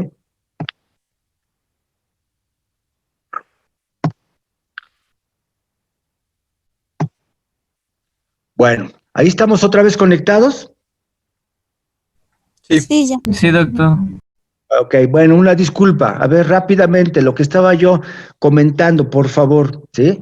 Les decía que a este paciente con hipertensión, el médico le dice, ¿sabe qué? Mire, cada vez que usted sienta el inicio de estos signos o síntomas de que ya se le va a disparar la presión, tómese su pastilla, pero le voy a recomendar una cosa.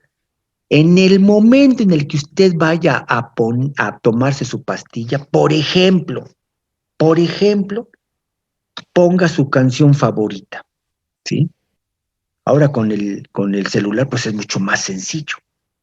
Pero si no, si está usted en su casa, pues ponga la música ahí, o está en el auto, también traiga ahí su música preferida y ponga la canción preferida, ¿sí? Y cada vez que se tome la pastilla, al mismo tiempo ponga su canción preferida. ¿Qué va a pasar? En el momento que se llega a dar y en el momento en el que usted no tiene la pastilla, ponga la música y no se le va a disparar la presión.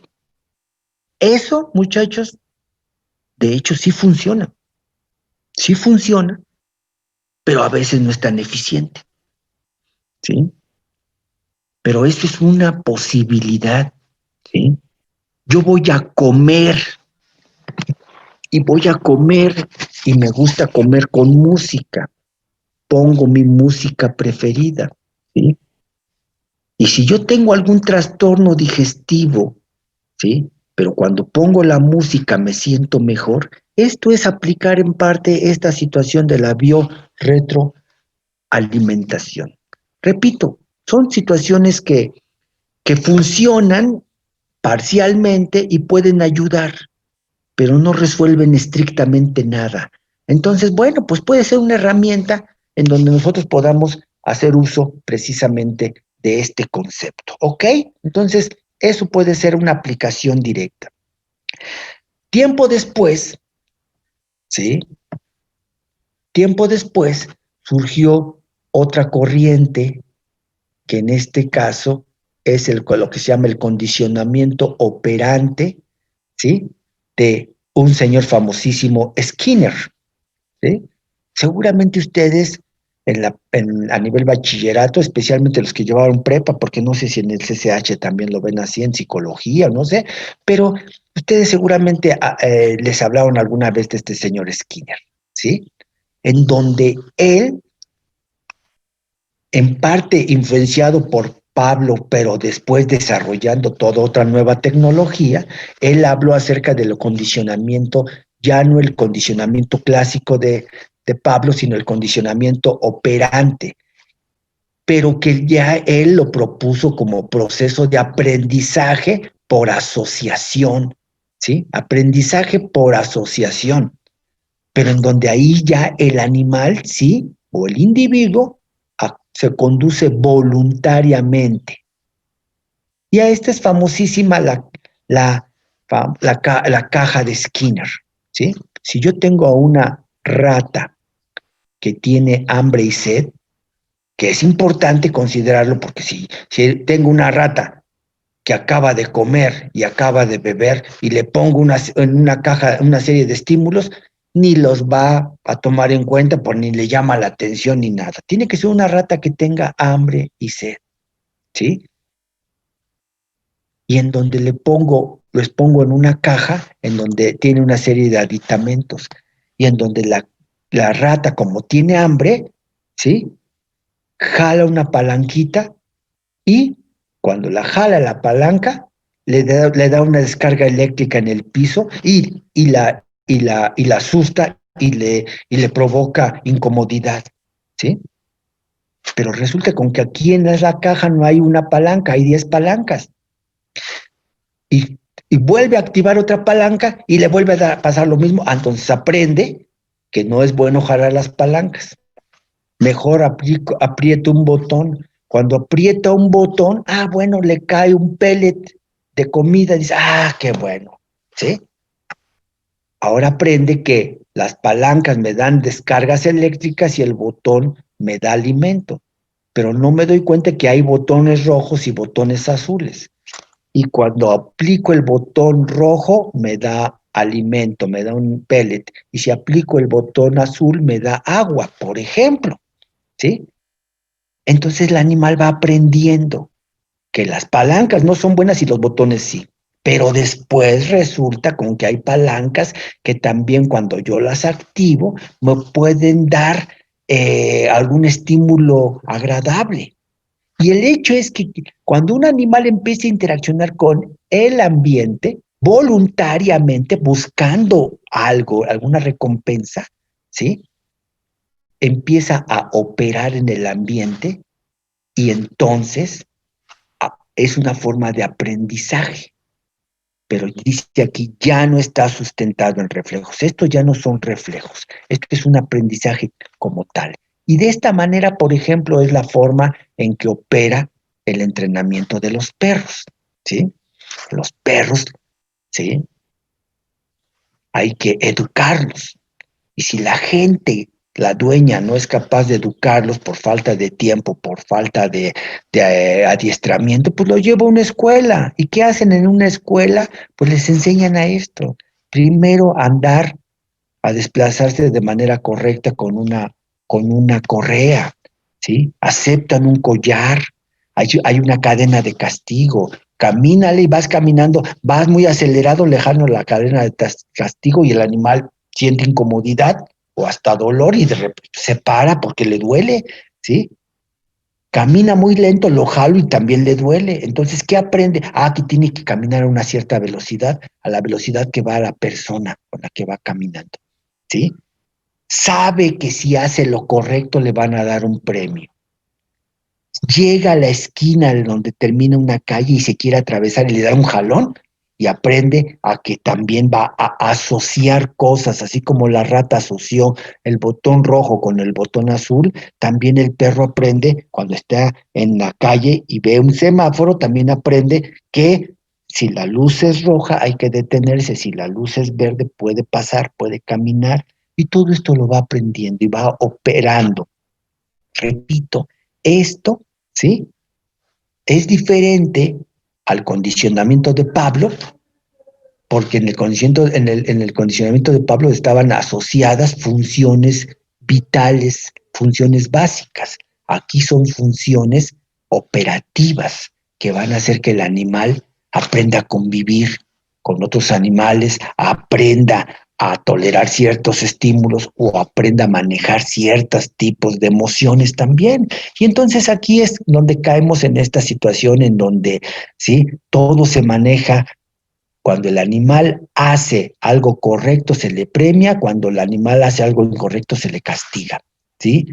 Y entonces esta es la manera en la cual también nosotros nos damos cuenta que aprendemos muchas cosas, ¿sí? Mucho de nuestro aprendizaje también puede estar sustentado aquí. Voy a hacer una cirugía y la primera vez que hice una cirugía tomé el bisturí y no lo tomé bien o hice tan poquita presión que no corté la piel. Tengo que hacer otro corte. Y a veces eso implica que al hacer otro corte ya no lo hago sobre la misma línea y hago 2 cortes, ¿sí? Lo cual no es correcto. O al contrario, evitando que no vaya a ser que corte nomás muy superficial, ejerzo mucha presión y ¡pum! Corto y no corto solamente la piel, sino corto hasta la musculatura y digo, no, pues esto está mal. Pues claro, pero uno está aprendiendo y lo hace uno 1, 2, 5, 10 veces, seguramente después lo va a hacer uno bien, porque está uno operando, pero esto ya es voluntario, esto ya no tiene que ver nada precisamente con el, con la cuestión de los reflejos, ¿ok? Y esto es lo que, con esto terminamos, hablando acerca de los reflejos, porque precisamente decimos, Pablo, hasta llegar con Pablo, estábamos hablando de reflejos, ¿sí? Y estamos hablando acerca de lo que sucede a nivel del encéfalo, pero sin mediación de la conciencia. Aquí sí ya está implicada la inconsciencia, la voluntad, el deseo, ¿sí? De evitar un castigo, de alcanzar un premio, y esto ya es voluntario, y entonces esto ya no son los reflejos. A pesar de la clasificación de los reflejos, decimos, los reflejos entonces son medulares, los reflejos son del encéfalo bajo, los reflejos son del encéfalo alto, ¿sí? A pesar de todo eso, finalmente los centros nerviosos superiores ejercen cierta influencia, modulación sobre ellos, ¿sí?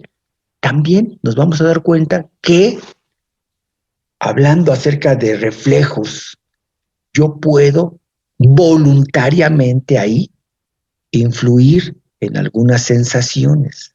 Por ejemplo, yo puedo controlar el dolor. ¿Sí? De repente llega uno con el dentista y le dice a uno, ¿sabe qué? Bien, nada más le voy a, tiene usted aquí un problema, lo voy a explorar, pero usted me dice, si le duele mucho, le pongo anestesia. Y si no le duele mucho, pues se puede aguantar y no le pongo la anestesia. ¿Qué dicen ustedes cuando es la primera vez que van a experimentar eso? No, no, doctora, por favor, porque generalmente las dentistas generalmente son mujeres, ¿sí? Pero predominan las mujeres ahí, pero entonces, no, doctor, ¿sabe qué? Póngame la anestesia. Y hay odontólogas que anestesian padrísimo, que uno ni siente nada. Ay, doctor, padrísimo, a mí me anestesió muy bien y no sentí ninguna molestia. Y a veces, o por la habilidad o inhabilidad del dentista, o a veces por el problema que tiene uno ahí, que ya de por sí causa mucho dolor, a veces me van a anestesiar y a veces la anestesia me duele tanto o más de lo que me van a hacer. Yo digo, no, ¿sabe qué? Perdón, ya la vez pasada me puso anestesia y salió peor. Mejor me aguanto. ¿Sí? Y entonces eso de que me aguanto es una cuestión voluntaria, donde digo, yo voy a soportar el dolor. Ya cuando de plano no aguante, a lo mejor sí digo, sabe que no, perdón, siempre sí anestesieme. Pero si me puedo aguantar, eso quiere decir que yo voluntariamente puedo influir sobre el dolor. Y decíamos hace un rato, si las emociones están en el encéfalo bajo, en el hipotálamo, yo estoy que me muero de amor por fulanita de tal, ¿sí? Pero es tan soberbia y es tan especial que no me gustaría que se diera cuenta, ¿sí? Lamentablemente, pues a lo mejor eso, o sea, este sentimiento se despertó en mí, pero es muy especial esta persona. No quiero que se dé cuenta. Aprendo a reprimir, a manejar esas emociones y es algo voluntario, ¿sí? Así pasa con todas nuestras emociones. También siento que tengo una taquicardia, siento que el corazón, siento que se me está aumentando la presión porque hasta estoy escuchando, estoy seguro que ustedes alguna vez lo han experimentado. Cuando uno se agita mucho, hasta escucha uno el pulso, ¿sí? De repente uno escucha, lo escucha y está sincronizado eso obviamente con el pulso que puedo yo determinar en las arterias periféricas, ¿sí? Y entonces cuando yo escucho esto, digo, no, a ver, me tranquilizo, respiro profundo y voy a tratar de disminuir esto, de bajarle a la presión, y sí, de repente se va perdiendo y se acaba. Eso significa, por lo tanto, que definitivamente nosotros desde arriba, en la corteza, tenemos elementos para influir sobre el encéfalo medio, el encéfalo bajo, y no se diga hacia abajo también, ¿sí? ¿Cuántas escenas ustedes han visto de las películas, sobre todo de guerra, en donde están en pleno combate y hay un herido, en donde la herida provoca que casi se se eviscerara, ¿sí? Todas las vísceras, ahí se le ven los intestinos y se le ve el estómago, y ¿sabes qué? Perdón, hay que coser esto, si no se va a morir de peritonitis, ¿sí? Ponle una anestesia. Y basta con que el médico diga, mira, te voy a poner anestesia, por favor, ¿sí? ¿Sí? Y aguántate porque te tenemos que coser ahorita, ¿sí? Y lo empiezan a acusar, ¡ay, me duele! Deja que haga efecto la anestesia y ahorita ya es más, muerde esto, ¿sí? Y aguántate en lo que hace efecto la anestesia. Y al final lo logran coser, suturar y todo. Y nunca le dieron anestesia. Pero la persona creyó que le habían dado la anestesia y como le estaba doliendo mucho, le dijeron, aguántate, eso urge y además espérate a que tenga efecto la anestesia y no hay problema.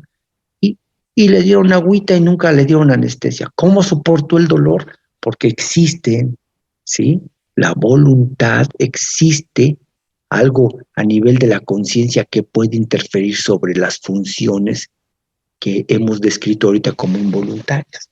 En conclusión, dice aquí, los reflejos son procesos fisiológicos integrados en diversos centros del sistema nervioso central que poseen importancia clínica invaluable y que nos hacen evidente que la actividad somática responsable del movimiento coordinado y de la postura corporal depende de una gran cantidad de información en donde participan de manera fundamental la médula espinal, el cerebelo, el tronco encefálico y la corteza cerebral, ¿sí?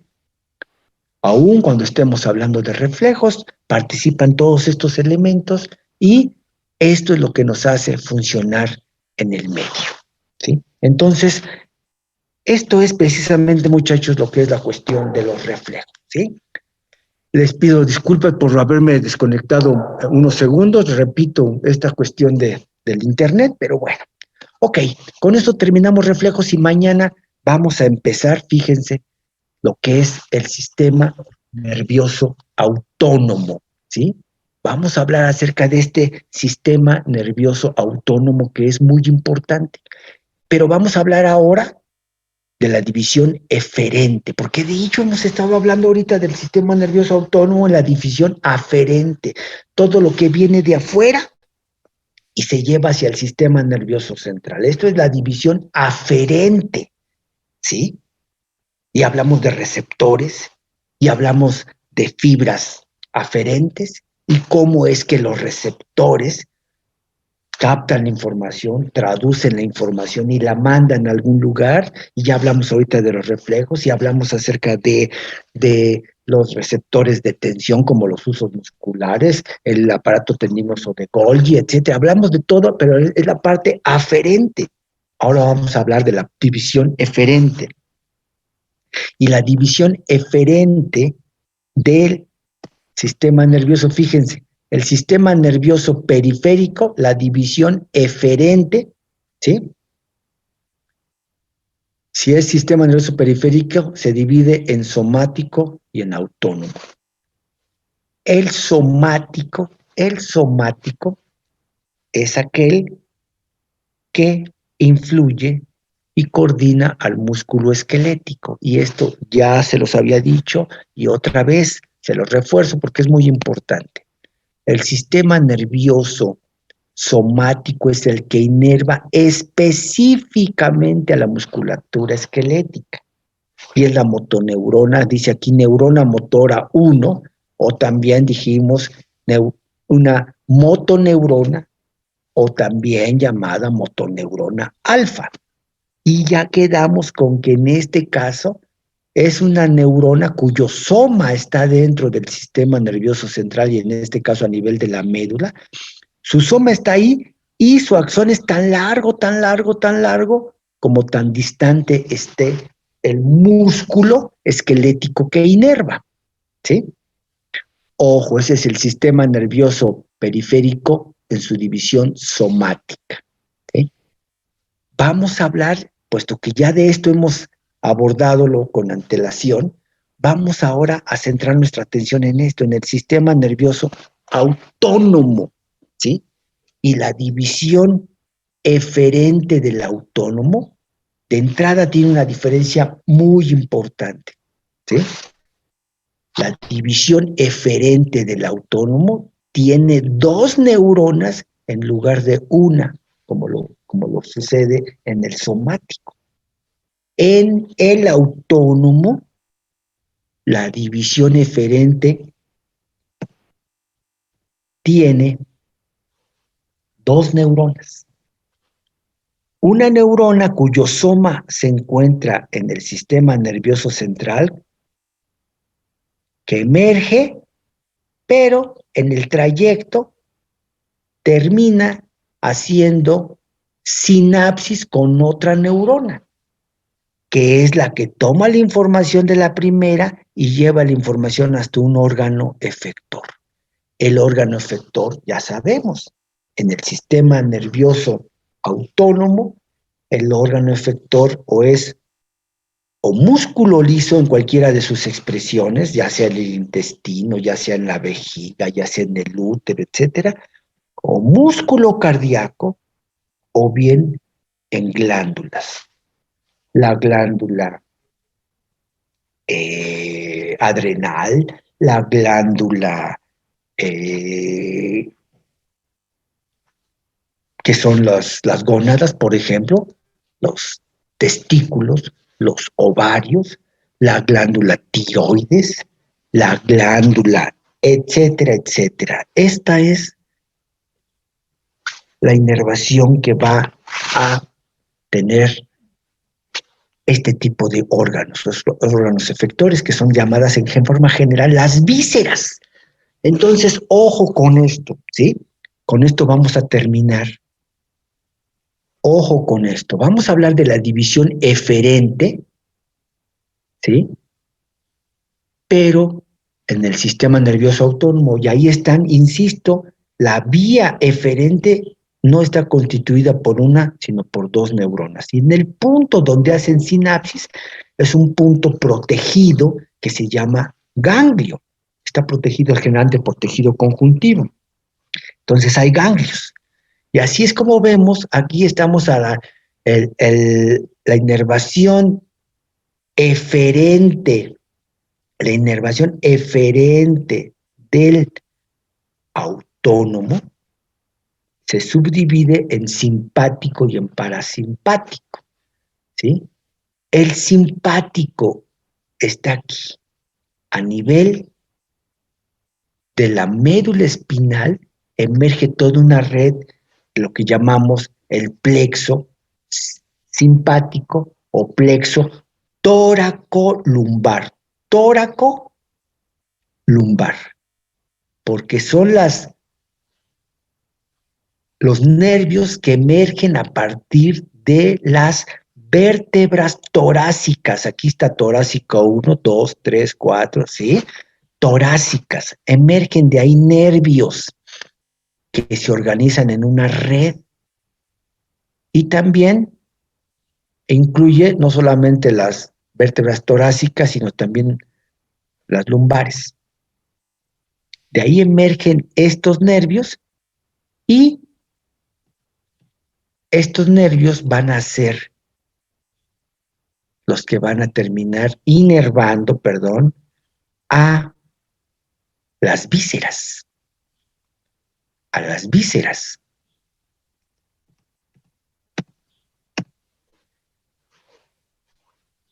Y esta red, por lo tanto, la red simpática se le llama red tóraco-lumbar. Mientras que a la red parasimpática se le llama la red cráneo-sacro. Cráneo-sacro. ¿Sí? Parte está aquí en el encéfalo, y ahí están los pares craneales, pero ojo, no todos los 12 pares craneales, ¿eh? Nada más el 3, el 7, el 9 y el 10, ¿sí? De ahí emergen nervios. Y otros nervios emergen a nivel sacro. Por eso la red parasimpática se le llama red cráneo-sacra, ¿sí? Muy bien, muchachos, pues hasta ahí le terminamos. Son las 9 en punto. Mañana continuamos con esto. Que tengan muy buen día, cuídense mucho. Hasta luego. Gracias, doctor. Hasta luego. Hasta luego, doctor. Gracias, doctor.